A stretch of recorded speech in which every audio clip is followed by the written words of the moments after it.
E gjithë bota perëndimore dëshiron përfundim sa më të shpejtë të luftës së Rusisë në Ukrainë. Së voni, Shtetet e Bashkuara dolën me një propozim të tyre për paqe, ndërsa evropianët në krye me Gjermaninë, Britaninë e Madhe dhe Francën ishin të shpejtë me kundër propozim. Ani pse e caku është arritja e paqes, dokumentet dallojnë sa i përket sigurisë, ushtrisë dhe territorit të Ukrainës.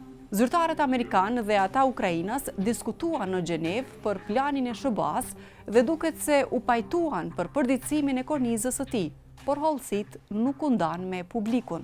Megjithatë, disa media e siguruan planin fillestar amerikan dhe ato evropian. Territori. Dallimi i parë vrehet në territore. Plani amerikan parasheh njohjen e Donjeckut, Luhanskut dhe Krimes si rajone de facto ruse dhe tërheqjen e Ukrainës nga disa pjesë në ato zona. Në planin evropian nuk përmendet njohja e ndonjë toke si ruse dhe parashihet që diskutimet të nisin bazuar në vijën aktuale të frontit. NATO-ja. Plani amerikan kërkon që Ukraina të përfshijë në kushtetutën e vet që nuk do të antarësohet kurrë në Aleancën Veriatlantike dhe se NATO-ja nuk do të ketë prezencë në Ukrainë.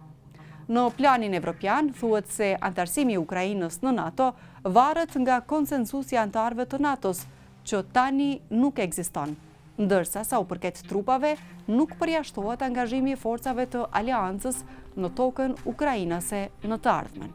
Ushtria ukrainase.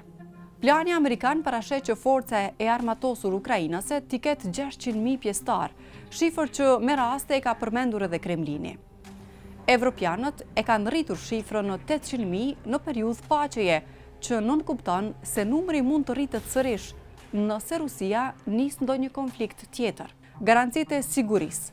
Në propozimin amerikan përmendet që Ukraina do të ketë garanci të besueshme sigurie, përfshirë garancitë amerikane, por pa hollësi tjera. Evropianët, në anën tjetër, kërkojnë që garancitë amerikane të jenë sikurse ato të nenit 5 të NATO-s, i cili parasheh se sulmi ndaj një shteti antar konsiderohet sulm ndaj gjithë të tjerëve.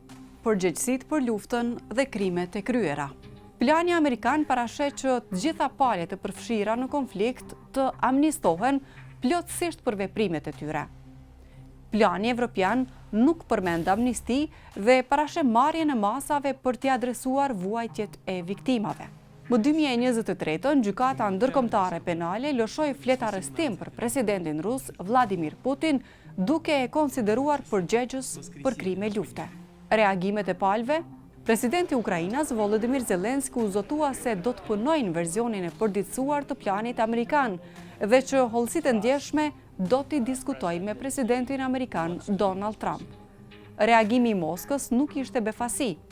Për të, plani evropian nuk është as pak konstruktiv, ndërsa plani amerikan është bazë e mirë për të diskutuar përfundimin e konfliktit.